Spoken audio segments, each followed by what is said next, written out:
The room is still clapping when my father says it. He's smiling, arms slung around my brother, like he's finally proud of something, of someone. Not me, never me. Let's be honest, he adds, laughing lightly, casually, like it's a joke. She was just holding it for him. People chuckle, politely, uncomfortably. I don't. My fingers tighten around my glass until it almost slips. 12 years, no title, no recognition, no position, just work, just results, just everything I gave to this company, to this family, to him. And in one sentence, he erased all of it, made it sound temporary, made me sound placeholder, made my brother sound inevitable. Camille did a great job keeping things running, my father continues. Keeping things running, like I was maintenance, not growth, not leadership, not building. A $40 million company from $8 million over 12 years, just keeping things running. My brother stands there grinning, accepting congratulations for a position he didn't earn, for work he didn't do, for a company he left 12 years ago to find himself in Europe, while I found ways to save this company from bankruptcy twice, but he's back and suddenly he gets everything I built without even trying, because he's the son, the legacy, the chosen one. And I'm just the placeholder who was holding it for him. My name is Camille Porter. I'm 36 years old and I gave this company everything. Not a role, not a position, not a title, everything. I started at 24, fresh from business school, ready to prove myself to my father, to the company, to everyone. Porter Manufacturing, family business, 60 years old, struggling, outdated, declining. My father needed help. My brother Julian was in Paris, finding his passion, translation, partying, avoiding responsibility, avoiding work. So I stepped in, temporarily, that's what he said. Just until Julian's ready.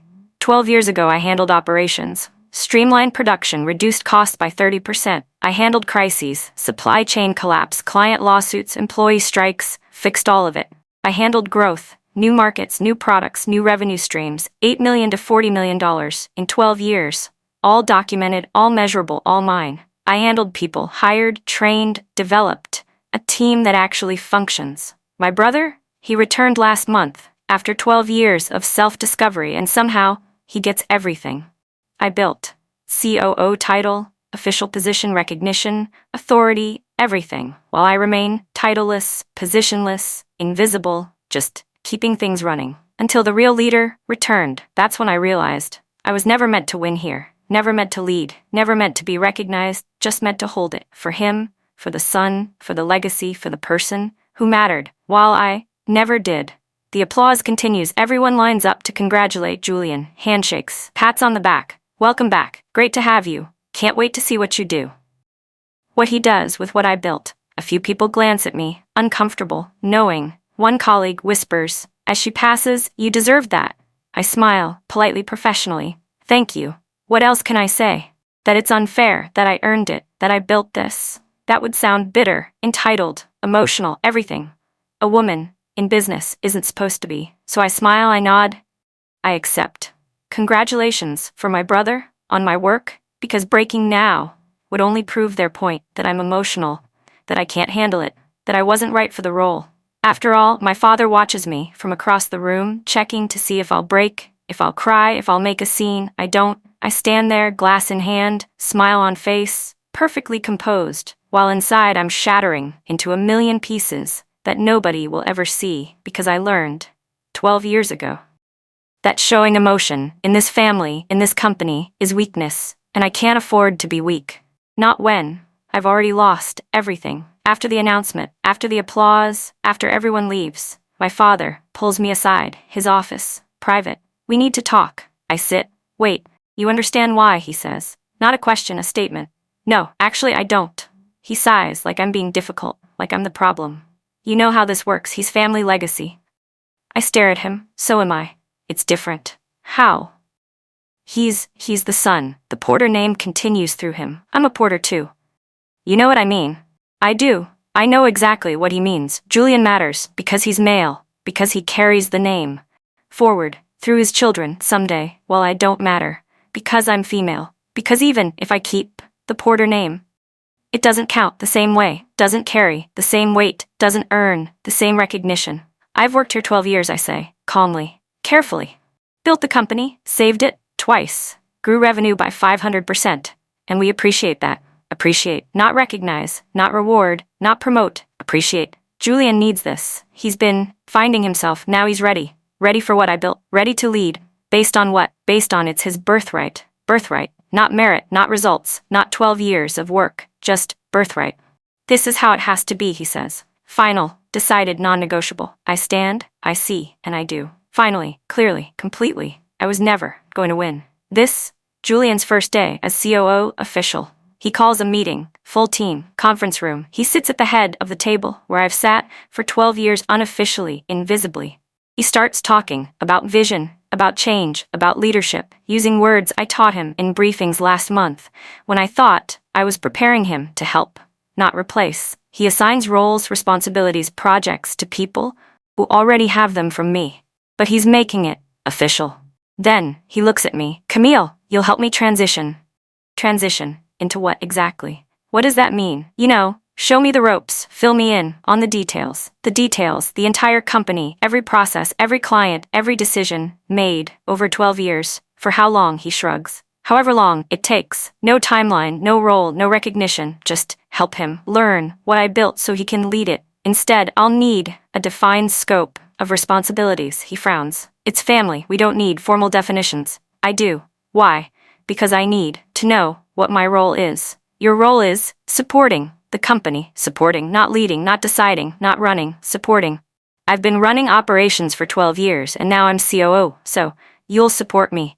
From leader to support, in one announcement.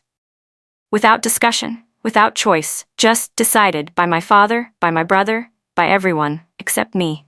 First week, Julian handles a contract, negotiation, major client, $3 million annual. I review the terms he agreed to and I see it. Immediately, liability clause, misread completely. We're accepting full responsibility for things we can't control, could cost us millions if anything goes wrong. I sit there looking at it, knowing I should flag it, fix it, save us like always. But I don't. Not this time. Because he's COO, he's leading, he's responsible, and I'm just supporting, right? So I support by not undermining his decisions, even when they're wrong. Contract gets signed, filed, executed. Nobody catches it. Because nobody reviews Julian's work the way they reviewed mine. He's trusted immediately, automatically. Because he's the son, the chosen one, the leader. While I had to prove everything for 12 years and still wasn't trusted enough to get a title. 3 days later, problems start. With the contract, client makes demands we're liable for under Julian's terms, $200,000 in unexpected costs. My father calls me into his office, angry, worried, stressed. Why didn't you catch that? I look at him, calmly. Catch what? The contract clause, the liability. I wasn't asked to review it. You always review contracts. I used to, when I ran operations. Now Julian is COO, but you should have flagged it. I wasn't in the meeting. Wasn't asked for input, wasn't included. That silence sits heavy, real. He realizes what he created by sidelining me, by promoting Julian, by removing me from decisions. He can't have both Julian as leader and me, fixing everything invisibly. He chose Julian, so he gets Julian's mistakes too. After the contract disaster, things shift slightly. Employees start stopping by my desk, quietly, carefully. Can you check this? Is this right? Does this look okay? They don't trust Julian, not yet, maybe not ever, but they trust me. After 12 years of being right, of fixing problems, of knowing everything. I answer their questions, but carefully, only what falls within my undefined non-role. I review documents they bring, I give feedback. When asked, I don't volunteer, don't overstep, don't assume authority I don't have officially. Julian notices. Why are people coming to you for information? They should come to me, then tell them that I am. Then they'll come to you. But they don't. They keep coming to me. Because I know the answers, the history, the reasons behind everything. While Julian knows talking points, vision statements, leadership jargon, but not the actual company, the actual work, the actual 12 years of decisions that created what exists today. And you can't fake that, can't learn that in briefings, can't inherit that with a title. You earn it over time, over years, over 12 years of showing up, of doing work, of building something from nothing. Julian has the title, but I have the knowledge, the relationships, the trust, and that can't be transferred with an announcement. Week 3, company-wide update email from my father, celebrating recent achievements. I open it, expecting nothing. Thanks to Julian's leadership, we've stabilized operations and positioned ourselves for continued growth. I read it.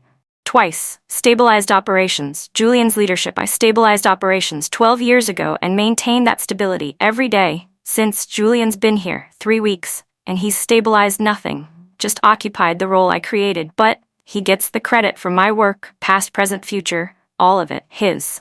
Now I save the email, screenshot it, document it, not sure why. Just knowing, I need a record of this, of the lies being told about my work, about Julian's contribution, about everything.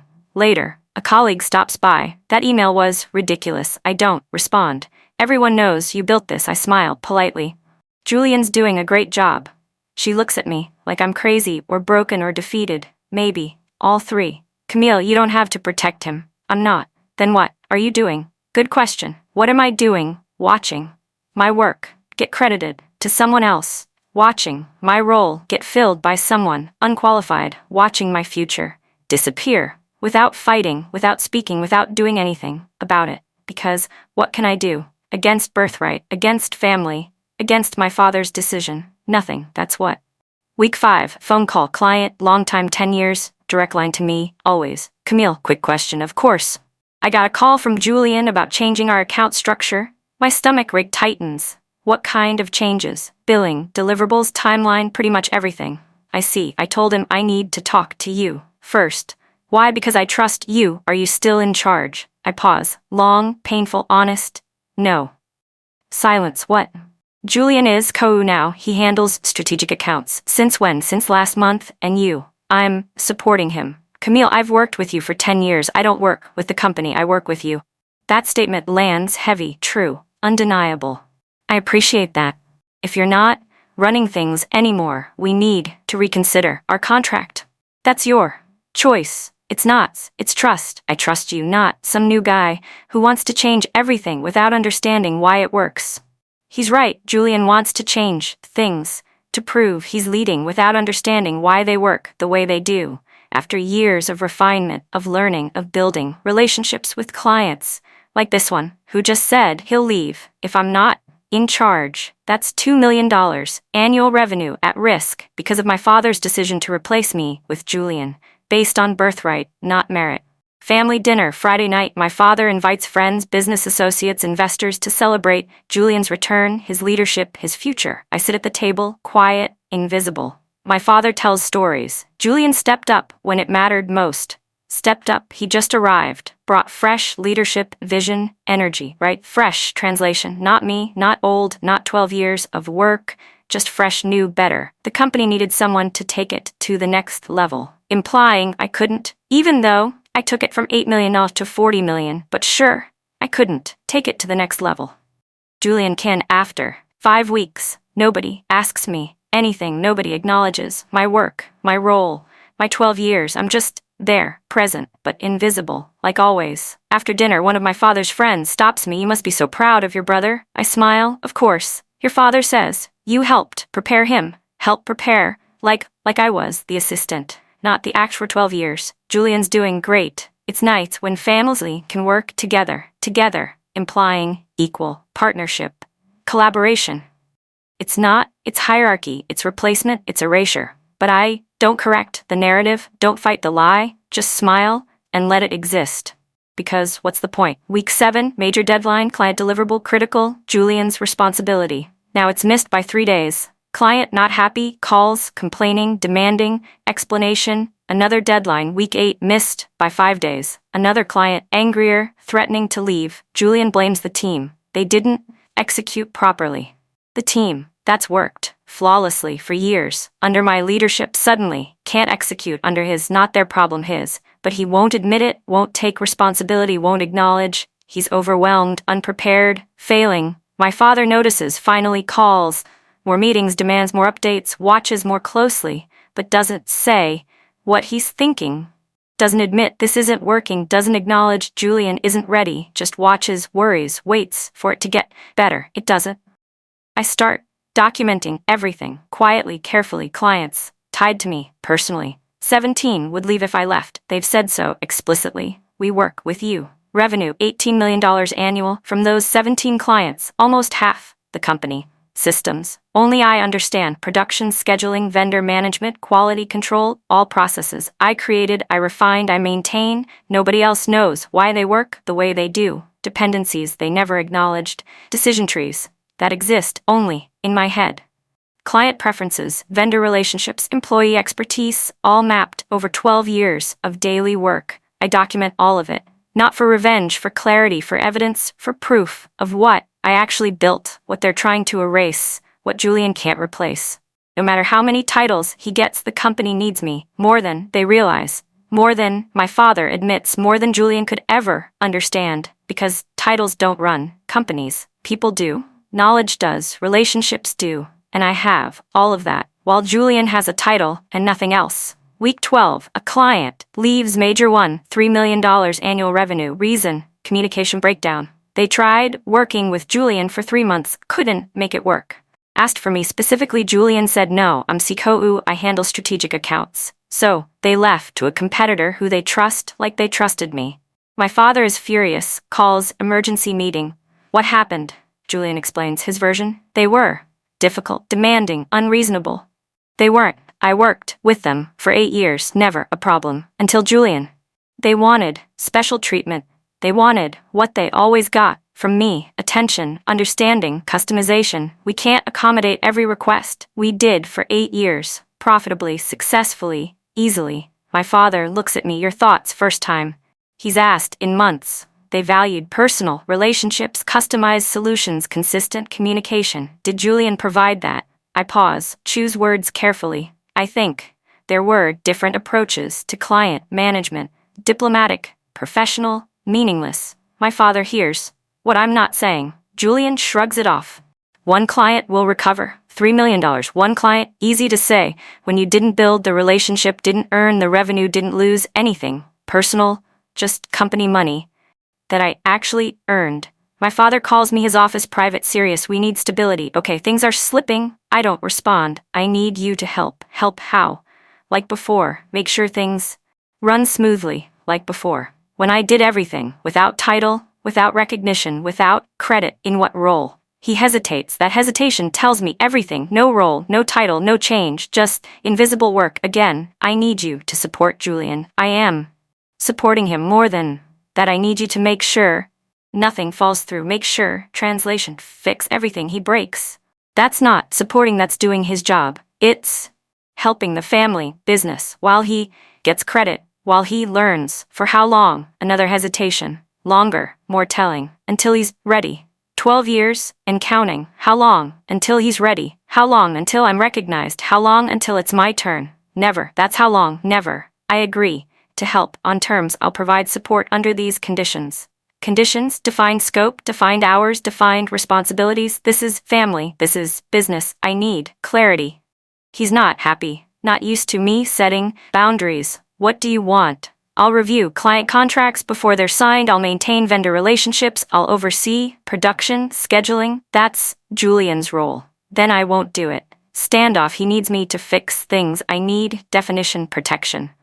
Fine, you'll report to Julian. No. What? I'll report to you directly like have for 12 years. Julian is COO, and I'm doing his job without his title, so I report to you or I don't do the work.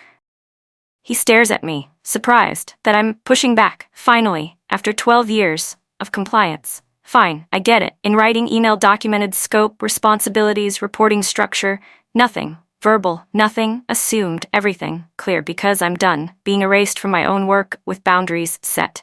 I work differently. I review contracts before signing, catch errors, fix problems, save money, but only within my defined scope. I maintain vendor relationships, keep things running smooth, but only during defined hours. I oversee production schedule, prevent delays, maintain quality, but only what's documented in my scope. Everything else. Julian's problem, and there's a lot of everything else. Client communications that I don't manage start slipping.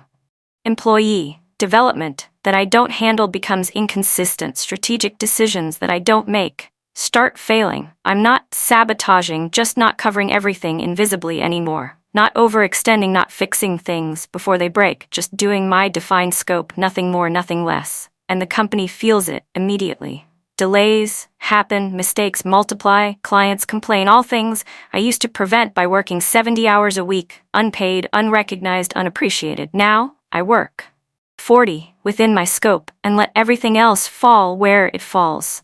Week 16, the cracks become obvious. 2 more. Clients leave. $4 million combined revenue lost, employee turnover increases. 3 managers quit in 1 month, all citing leadership changes. Production delays accumulate, backlog growing, quality issues emerging. My father holds more meetings, demands more reports, expresses more concern, but doesn't change anything, doesn't acknowledge the problem. Is Julian, not the team, not the market, not external factors. Julian, who's overwhelmed, unprepared, failing, but protected by birthright, by being the son, the chosen one, the future. While I watch what I built slowly crumble under leadership that isn't ready, isn't qualified, isn't me. Late night, I'm leaving the office, hear voices, my father's office, door, slightly open, phone call, speaker. I shouldn't listen, but I do. The situation isn't sustainable. Board member voice, concerned. I know, my father, tired, worried. She always did the real work, we both know that. I freeze. She, me. Then why put Julian in charge? He's the legacy, the succession plan. But he's not ready, he'll learn. How long can we afford for him to learn? Silence, long, heavy. She's better for the role, you know that.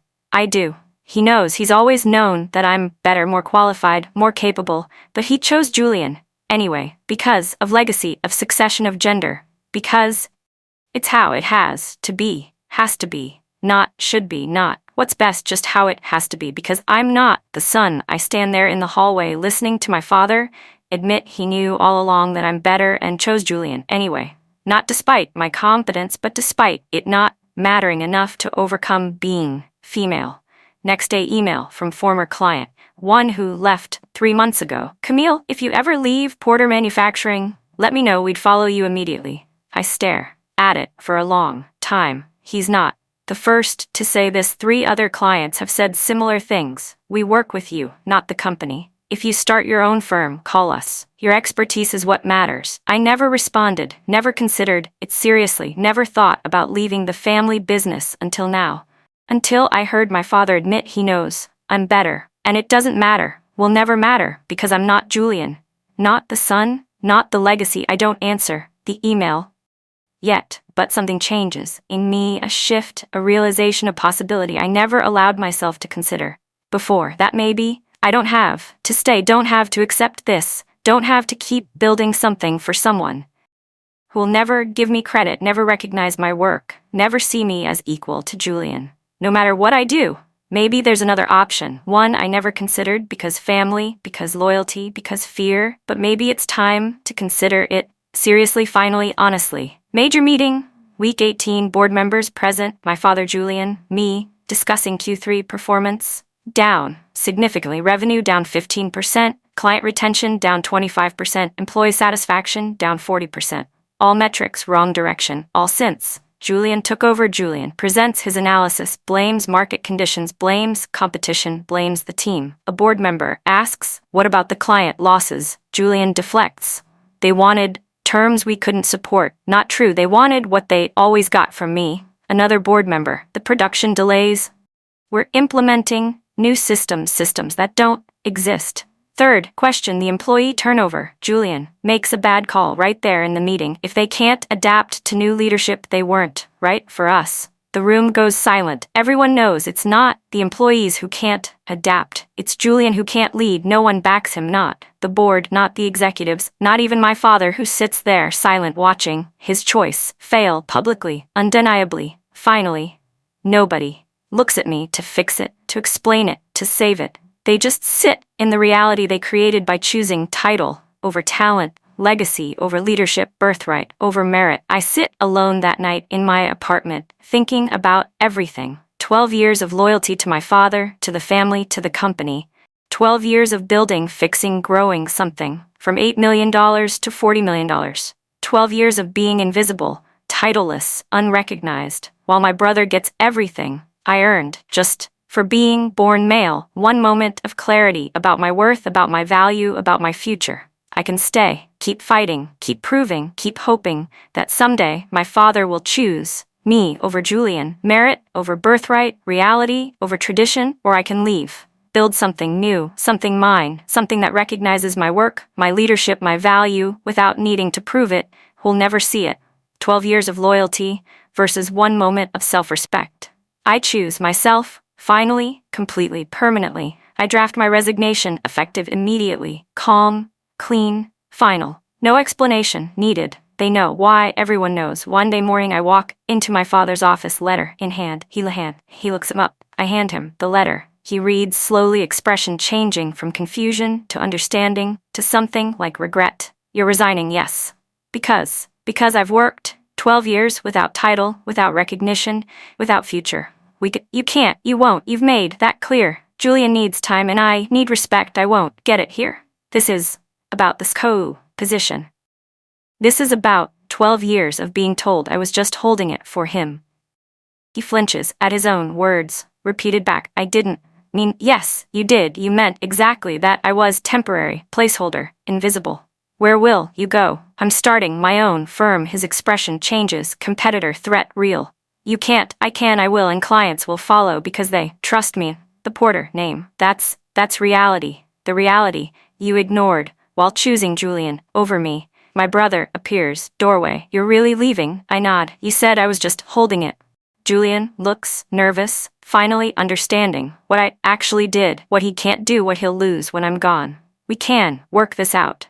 No, we can't. This was always decided before I even started. I walk out of the office, out of the building, out of 12 years of invisible work, and I feel nothing but relief, freedom, certainty. I made the right choice within weeks. Everything unravels. At Porter Manufacturing, without me, the cracks become chasms. Clients start calling. Where's Camille? Is she still? We need to speak with her. Julian can't answer, can't replace, can't deliver. What I built over 12 years, 5 clients leave. In 1 month, $8 million combined revenue, all following me to my new firm that I started week 2. After leaving, production delays multiply. Without my oversight, without my knowledge, without my systems, nobody else understands. Quality issues increase, returns rise, reputation suffers, employees keep leaving to competitors, to better companies, to anywhere.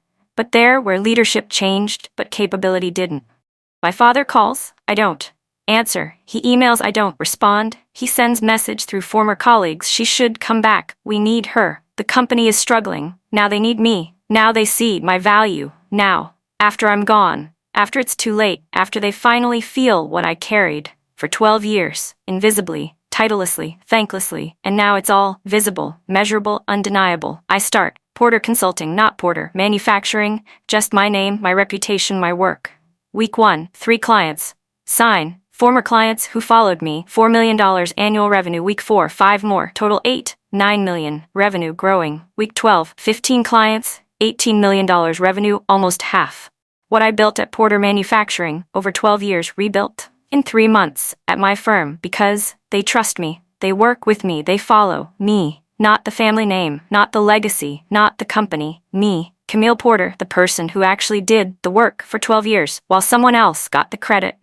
Now I get both the work and the credit, the effort and the recognition, the leadership and the title, CEO of my own company built on my terms with my vision for my future.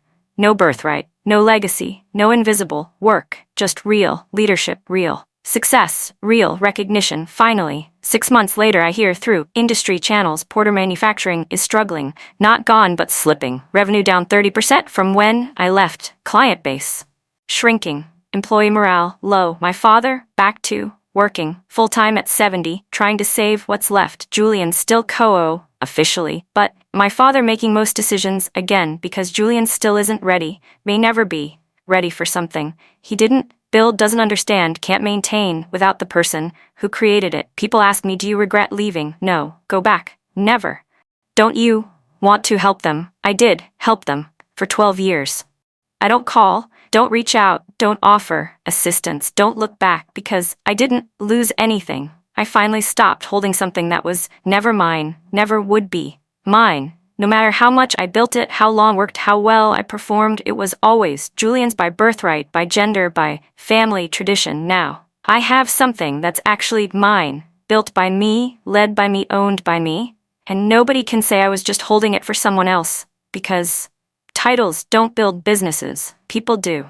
Leadership isn't inherited, it's earned. And success isn't about the name on the door. It's about the trust you build, the work you do, the value you create. My father learned that too late. I learned it just in time to save myself, to build something real, to finally get what I always deserved, recognition for the work I actually did at